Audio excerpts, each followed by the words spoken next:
When Kamala dismissed Crockett as too aggressive for mainstream voters, she had no idea she was about to be schooled on what real representation means. Welcome to Real Life Stories.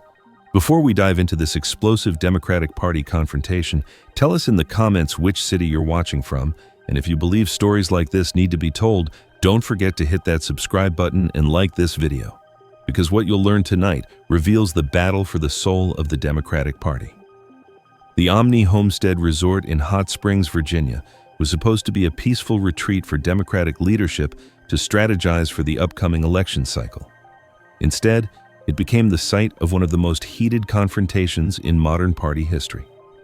Vice President Kamala Harris had called this exclusive gathering to address what she saw as messaging problems within the party. Specifically, she was concerned about younger Democratic representatives whose confrontational style she believed was alienating moderate voters. In the resort's elegant Jefferson conference room, 30 of the party's most influential leaders sat around a mahogany table. The atmosphere was tense as Harris prepared to address what everyone knew was really about one person, Congresswoman Jasmine Crockett. Harris stood at the head of the table, her navy blue suit perfectly pressed, her demeanor carrying the weight of executive authority. "We need to discuss our messaging strategy," she began, her prosecutor voice filling the room. "Some of our newer members are being too aggressive in their approach." Everyone knew she was talking about Crockett, who sat halfway down the table, quietly taking notes in a leather portfolio. "The American people want steady leadership, not confrontational grandstanding," Harris continued, her eyes briefly meeting Crockett's. "We can't win elections by attacking everyone who disagrees with us." Senate Majority Leader Chuck Schumer nodded approvingly. "Kamala's right. We need measured responses, not viral moments." Harris seized the moment. "Jasmine, your recent committee performances have been concerning.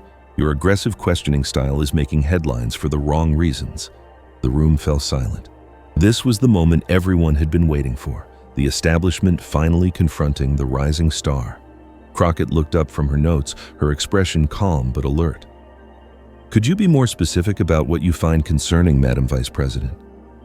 "Your interrogation of witnesses comes across as hostile," Harris replied, settling into her prosecutor rhythm. "When you grilled that oil executive last month, you looked angry on camera. Angry black women don't poll well with suburban voters." The words hung in the air like a slap. Several members shifted uncomfortably in their chairs. Crockett set down her pen deliberately. "I see. So when I hold oil executives accountable for lying to Congress about climate change, I'm being too aggressive. When I demand answers about voting rights violations, I'm being hostile." "It's about tone," Harris insisted. "We need to be strategic. You can ask tough questions without appearing so confrontational." "Confrontational," Crockett repeated slowly. "Interesting word choice." House Minority Leader Hakeem Jeffries tried to intervene. "Maybe we should—" "No," Crockett said firmly, standing up. "I'd like to understand the Vice President's perspective." Harris leaned forward confidently. "Look, I've been doing this longer than you. I know how to win elections. Your approach might energize the base, but it scares away the voters we need to win." What happened next would be replayed in political circles for months. Crockett walked slowly to the front of the room, her heels clicking on the polished floor. When she reached Harris, she turned to face the entire table. "Madam Vice President, with all due respect, let me tell you what real representation looks like." Her voice was calm, measured, but carried an edge that commanded attention. "When I question oil executives aggressively, I'm representing the grandmother in my district who can't afford her insulin because corporate greed is bankrupting our healthcare system. When I appear hostile toward voting rights violators, I'm speaking for the veteran who stood in line for 6 hours because they closed his polling location." Harris's confident expression began to waver. "You talk about winning elections," Crockett continued, "but what's the point of winning if we're not willing to fight for the people who elected us? You want me to be more polite to the same executives who are poisoning our children's water?" The room was completely silent now. Every eye was fixed on Crockett. "I've read your Senate record, Madam Vice President. Your questioning style as a prosecutor was legendary. You eviscerated Brett Kavanaugh during his confirmation hearings. You grilled William Barr until he walked out. But somehow, when I use the same tactics against corporate criminals, I'm too aggressive." Harris opened her mouth to respond, but Crockett wasn't finished. "You know what's interesting? When you were Senator Harris, the media praised your prosecutorial intensity. But when Congresswoman Crockett uses the same approach, suddenly it's a messaging problem. The parallel hit like lightning. Several Democratic leaders were nodding slightly. Maybe the real issue isn't my tone, Crockett said, her voice rising slightly. Maybe the issue is that you've forgotten what it feels like to represent people who are actually struggling. Harris's face flushed. That's completely unfair. Is it? Crockett interrupted. When's the last time you rode public transportation? When's the last time you worried about rent? You live in the Naval Observatory now. You travel in motorcades. You've been insulated from the real world for so long, you've forgotten what genuine anger looks like. The room was electric with tension. Some leaders looked shocked, others appeared thoughtful. You want to know why I seem angry on camera? Crockett's voice was now carrying real emotion. Because I am angry. I'm angry that children in my district go to bed hungry while oil companies post record profits. I'm angry that veterans die waiting for health care while defense contractors get billion-dollar contracts. She turned directly to Harris. And if that anger makes suburban voters uncomfortable, maybe they need to be uncomfortable. Maybe comfort is the problem. Harris tried to regain control. You're missing the point. Politics is about coalition building, not performative outrage. Performative? Crockett's eyebrows rose. Madam Vice President, everything about your career has been performance. You performed the role of tough prosecutor when it was politically advantageous. You performed the role of progressive senator when you needed primary votes. Now, you're performing the role of moderate vice president. The accusation hung in the air like a challenge. But I'm not performing anything, Crockett continued.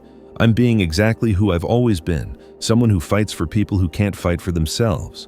And if that's too aggressive for your focus groups, then maybe your focus groups are part of the problem. Harris was now visibly frustrated. This is exactly the kind of divisive rhetoric. Divisive? Crockett laughed, but there was no humor in it. The only thing divisive here is a party leadership that's more concerned with appearing reasonable than actually being effective. She looked around the room at the assembled leaders. You want to know why we keep losing working-class voters? It's not because I'm too aggressive in committee hearings. It's because they can see the difference between someone who's fighting for them and someone who's just fighting for their own political survival. The room erupted in uncomfortable murmurs. Some leaders were clearly agreeing with Crockett, others looking disturbed by the confrontation. Harris made one final attempt to reassert authority. I've won more elections than you've won exactly one national election, Crockett cut her off. And you dropped out of the 2020 primary before a single vote was cast because your message wasn't connecting with real people. The silence that followed was deafening. Harris's face had gone pale. Crockett gathered her materials from the table. I appreciate the feedback about my tone, Madam Vice President, but I represent people who don't have the luxury of being polite about injustice. If that makes me unelectable in your opinion, then I'd rather be unelectable than ineffective. She walked toward the door, then paused and turned back. And just so we're clear, when those oil executives lied under oath last month, they weren't just lying to Congress. They were lying to every parent whose child has asthma, every farmer watching their crops fail, every coastal community facing rising seas. My job isn't to make them comfortable with their lies. My job is to make sure the world knows they're lying. With that, she left the room, leaving behind a stunned silence and a vice president whose authority had been completely undermined. Within hours, leaked details of the confrontation were spreading through Democratic circles. Party insiders were divided. Some praised Crockett's authenticity, others worried about party unity. But one thing was clear. The battle for the soul of the Democratic Party had been definitively joined, and the establishment's attempt to quiet its most effective voice had spectacularly backfired.